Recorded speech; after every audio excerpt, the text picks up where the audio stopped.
Good evening, I'm Keaton Hall. State health leaders announced late last week that they identified Kentucky's first case of monkeypox. WYMT's Dakota Makris talked with a disease expert who explains what we need to know moving forward. The positive case is from Jefferson County. Friday, state health officials said they are not releasing more information because of privacy concerns.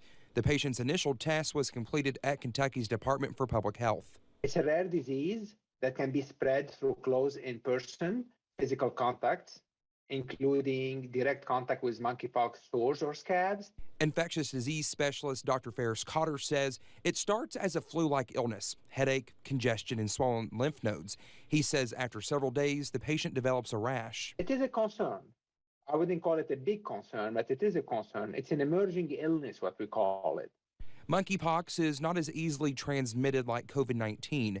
The CDC reports you can get the disease from close sexual contact or touching items like clothes or bed sheets that have come in contact with an infectious person. Transmitted mainly by droplet, and then that's a close contact. It's not airborne yet. We don't know that, and no cases has been airborne. It's mainly droplet. This is not a new disease. We already know about monkeypox. It's mainly in Africa. The CDC has two vaccines.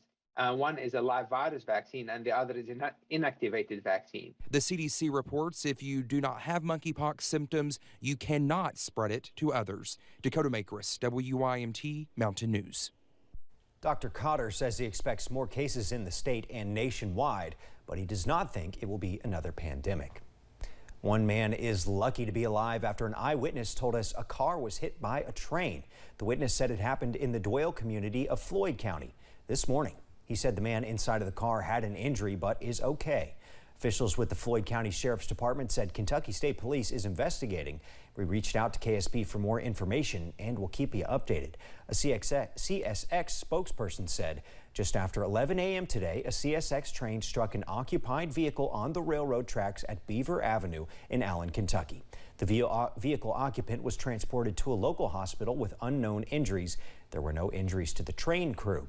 CSX personnel are cooperating with the Kentucky State Police, who are investigating the incident. A shooting investigation is underway in Pike County. On Saturday, Kentucky State Police were called about a shooting in the Freeburn community. Troopers responded to a location near Highway 194 East, where they said they found a woman who'd been shot.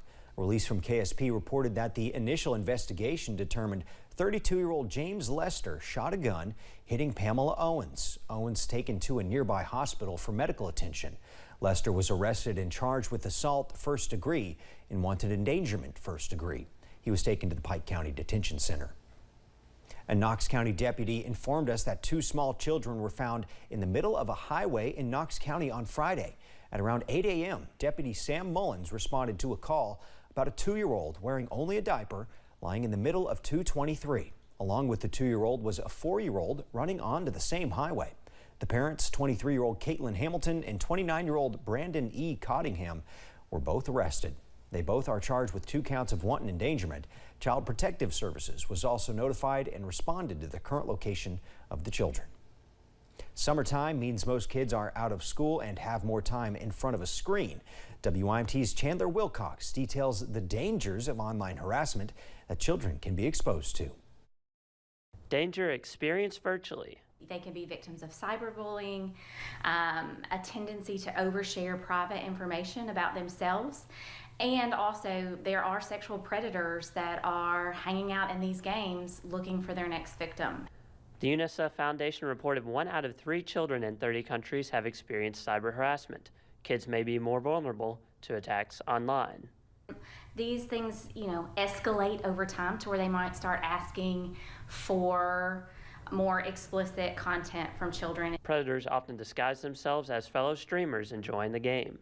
A lot of times that starts with sharing friendly information about the game, tips, tricks, ways that the kid can do better in the game. There are warning signs that can signal if your kid is being harassed. Maybe their grades are getting lower, maybe they're kind of more withdrawn, they're not wanting to talk, not wanting to go out and do different activities. And officials say the best first step is to contact local law enforcement. If they do have any problems that arise, so they can contact us here at State Police, and we'll begin to look into it. Officials recommend discussing internet safety with your children. From Pikeville, Chandler Wilcox, WYMT Mountain News. Judy's Place for Kids also recommends checking your kids' social media to ensure they're not exposed to explicit content. A southern Kentucky school is struggling to keep e-cigarettes out of the hands of kids, is applauding a Food and Drug Administration decision. Williamsburg school leaders say they're constantly confiscating vaping products from kids. Last week, the FDA announced it's taking a popular brand, Juul, from store shelves. The ban of Juul products is on appeal. A federal court on Friday did approve a request by the company to temporarily block the FDA's order for the products to no longer be sold in the United States. Some sad news coming out of Breathitt County this evening. Watts Caney Ambulance Service team members just posted on Facebook that they're closing their services. Their post shares that due to current economic and political climate, they're no longer able to provide EMS services. We're trying to get in contact with the team and we'll keep you updated on our website, WIMT.com.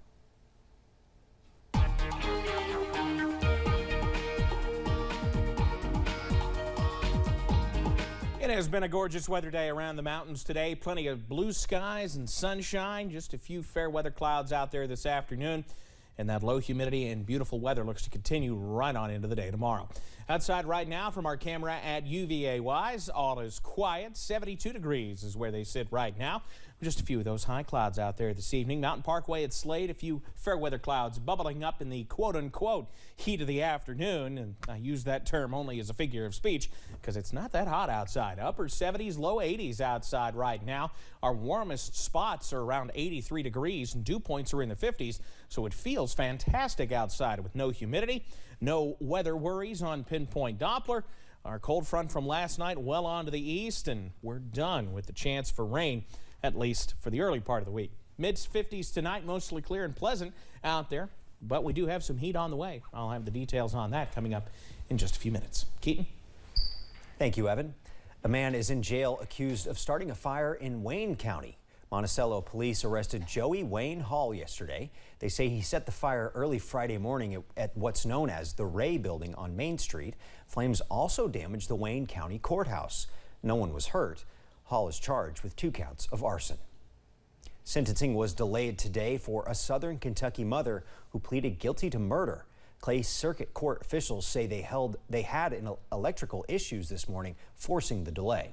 Amber Bowling pled guilty to murder back in May. In December of 2018, police say she put her baby in a garbage bag and threw it over a banister.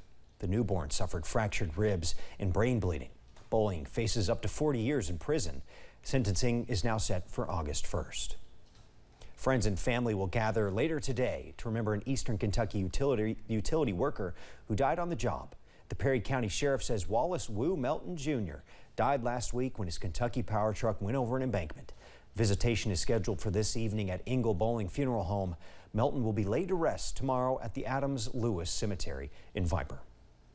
Socialization is important for our mental and emotional well-being, but this can be especially vital for kids and elderly.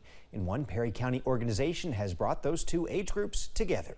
WIMT's Alyssa Williams spoke to those with Save the Children and local elderly centers to learn more. Activities that not only provide entertainment for all, but also offer a sense of connection. It's the best thing that we've done at our summer camp this year. The organization Save the Children facilitates its summer camp program each year to provide kids educational and engaging opportunities while out of school. But this summer, the kids are the ones making an impact. It's just very, very special to see that smile come up on the elderly's face when they do see that young person. On Monday, Save the Children summer camp attendees stopped by the Hazard Perry County Senior Center to paint with members of the center. We were able to do a canvas painting, and each kid, as you can see, they were paired with some of the senior citizens, and they worked together on their paintings, and they all made a canvas painting, and it went wonderful. The kids continued their day by hosting a parade for the residents of the Hazard Health and Rehabilitation Center, even dropping off activity bags for the residents. The residents truly, truly love it.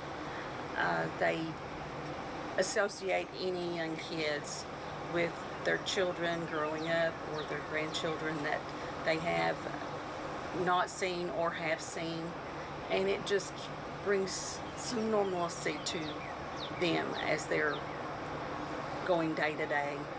And as for the kids, they had more than just art projects to take home with them. I had fun. They made me laugh. They're just real respectful people. Providing fun for all ages. In Hazard, Alyssa Williams, WYMT Mountain News. Hazard Perry County Senior Center co-director Connie Hutchinson says the seniors at the center truly enjoyed engaging with the children. Both her and Charlotte Thornsberry at the Hazard Health and Rehabilitation Center say they would love to partner with Save the Children again in the future. The late wife of Congressman Andy Barr will receive a posthumous achievement award from the American Heart Association. Carol Barr died in 2020 from sudden cardiac arrest. She had a rare heart condition called mitral valve prolapse. She was a longtime advocate for heart issues. After her passing, Congressman Barr introduced the Carol Act. It invests in research to find treatments and cures for valvular heart disease. Barr's wife will be honored tomorrow. He'll give an acceptance speech on her behalf. Coming up, things are looking nice and humidity's looking low this week. The full breakdown is on the way next. Plus, local churches are gathering together in Pike County this week to provide a helping hand in their community.